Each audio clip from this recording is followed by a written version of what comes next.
नमस्कार. सर्वप्रथम आज जागतिक पुस्तक दिन आहे. त्या निमित्ताने सर्वांना शुभेच्छा. दिसा माझी वाचित जावे, हे एक संकल्प असला पाहिजे. काही ना काही वाचलं पाहिजे. मग ते फेसबुकवरचं असेल, व्हॉट्सअपवरचं असेल, एखादं पुस्तक असेल, वर्तमानपत्र असेल, आपण वाचलं पाहिजे. आणि वाचनाने माणसाच्या विचाराची दिशा स्पष्ट होते, माणसाचे विचार प्रगल्भ होतात. वाचन ही व्यक्तिमत्वाच्या विकासाची किल्ली आहे असं समजलं जातं. माणसाच्या व्यक्तिमत्वाचा विकास हा त्याच्या वाचनामुळे होतो. महाराष्ट्रात दुर्दैवाने आजच्या दिवशी एका पुस्तकाच्या शीर्षकावरून वाचन नसल्यामुळं कशी व्यक्तिमत्व निर्माण होतात हे बुलढाण्याचे आमदार संजय गायकवाड यांच्या वर्तनातून दिसून आलं. पुस्तक दिनाच्या शुभेच्छा देत असतानाच एका पुस्तकाच्या शीर्षकामुळं निर्माण झालेल्या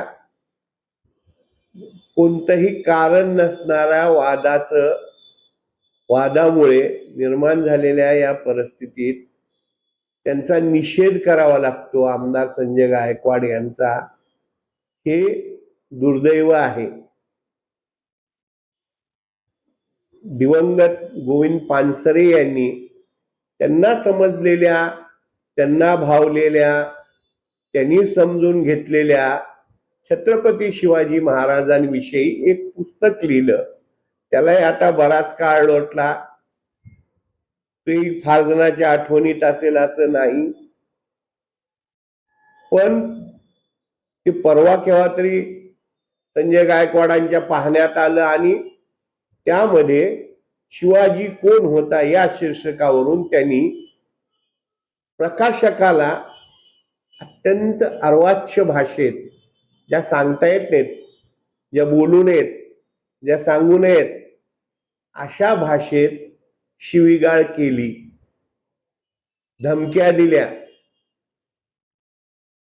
आता खरं म्हणजे त्यांनी जर काही वाचन केलेलं असतं, त्यांना वाचनाची माहिती असती, पुस्तकाच्या शीर्षकाची माहिती असती, तर त्यामध्ये प्रकाशकाचा संबंध किती असतो, लेखकाचा अधिकार काय असतो आणि वाचकांनी ते कसं समजून घ्यायचं असतं हे सगळं कळलं असतं.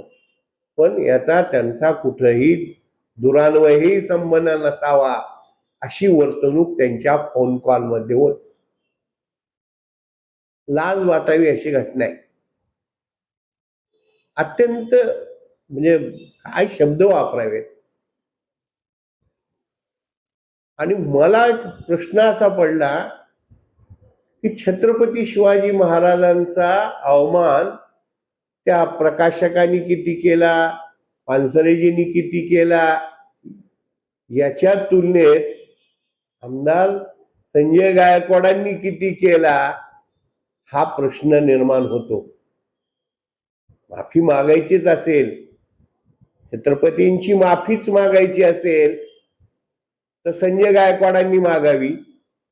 पहिल्यांदा छत्रपतींची मागावी, कारण त्यांच्या शिकवणुकीनुसार, त्यांच्या संस्कारानुसार मी वागलो नाही असं जाहीर करून मागावी. आणि त्याच्यानंतर प्रकाशकाची मागावी. ते मागतील अशातला काही भाग नाही. बघा काय 2 दिवसात 2 आमदारांचं वर्तन आणि संस्कृतीचा परिणाम कसा असतो पहा. मुंबईमध्ये निघालेल्या नारीवंदनच्या रॅलीच्या मुळे झालेल्या वाहतूक कोंडीमुळं एका भगिनींनी ज्या पद्धतीतनं येऊन राज्याचे मंत्री असलेले गिरीश महाजन आणि त्यावेळी उपस्थित असलेले तिथले पोलीस यांच्याशी केलेलं वर्तन हे त्यांचा संताप व्यक्त करणारा असलं तरी ज्या पद्धतीनं पोलीस आणि गिरीश महाजन सामोरे गेले, ज्या संयमाने गेले, जो त्यांचा आदर केला गेला, हे एका बाजूला, आणि त्या पुस्तकाचं शीर्षक एकेरी नावाचं आहे म्हणून त्याचा संबंध नाही अशा प्रकाशकाच्या आईचा, बहिणीचा केलेला उल्लेख हा संतात आपल्याला दोन संस्कृतीतला फरक दिसतो. युती जरी असली तरी आपल्या देशामध्ये बघा, युती असली तरी फरक हा जाणवत असतो, तो जाणून घेतला पाहिजे. प्रयागराजला दोन नद्या वाहत असतात, दोन्हीचेही रंग वेगवेगळे आपल्याला दिसतात. तसा हा प्रकार आहे.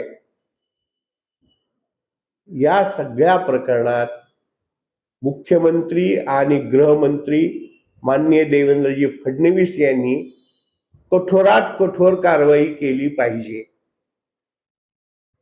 कारण कसं आहे, लोक याचं विसरून जाऊ शकतील गिरीश महाजनांच्या संयमाचं, पण संजय गायकवाडांच्या याचा भांडवल केलं जाईल. कारण शीतावरून भाताची परीक्षा करताना कोणतं शीत घ्यायचं आणि ते कसं शिजवत बसायचं याच्यासाठी खूप मोठी यंत्रणा बाहेर तयार आहे. त्यामुळं अशा महाराजांचा अवमान करणाऱ्यांच्या विरोधामध्ये महायुतीच्या नेत्यांनी त्यांच्यावर कारवाईचा आग्रह धरला पाहिजे. पोलिसांनी त्यांच्यावर कारवाई केली पाहिजे. त्यांना निषेध करून भागणार नाही. हा त्यांचा स्वभाव होत चाललाय. मग कुठं कॅन्टीन मधल्या माणसाला मार, कुठं मी कार्यकर्त्याला कसा करोडोपती केले म्हणून बोल, कुठं मतदार कसे मत देतात त्याच्यावर काहीतरी बाई बोल. हे सगळं हे झाकून घेत गेल्यामुळं, जाऊ द्या म्हणून गेल्यामुळं हा शेवटचा प्रकार शेवटी छत्रपतींच्या अवमानापर्यंत आलाय. छत्रपतींचा अवमान म्हणजे छत्रपतींच्या संस्काराचा अवमान आहे. छत्रपतींनी आपल्याला महिलांच्या बाबतीत असं बोलायला शिकवलेलं नाहीये. महाराष्ट्रामध्ये, भारतामध्ये एक दोन नावं अशी आहेत, ती फक्त नावं नाही आहेत. एक आहे राम आणि दुसरे आहेत शिवाजी महाराज. ही नावं नाही आहेत, हा मंत्र आहे. जगण्याचं सामर्थ्य देणारे, जगण्याला दिशा देणारे हे नावं नसून ते मंत्र आहेत. आणि नेमका त्याचा अपमान तुम्ही करता. सत्ताधारी आहात म्हणजे तुम्ही काही करावं असं होत नाही. पुन्हा एकदा देवेंद्र फडणवीस यांना गृहमंत्री म्हणून विनंती आहे की त्यांनी त्यांच्यावर कठोर कारवाई केली पाहिजे.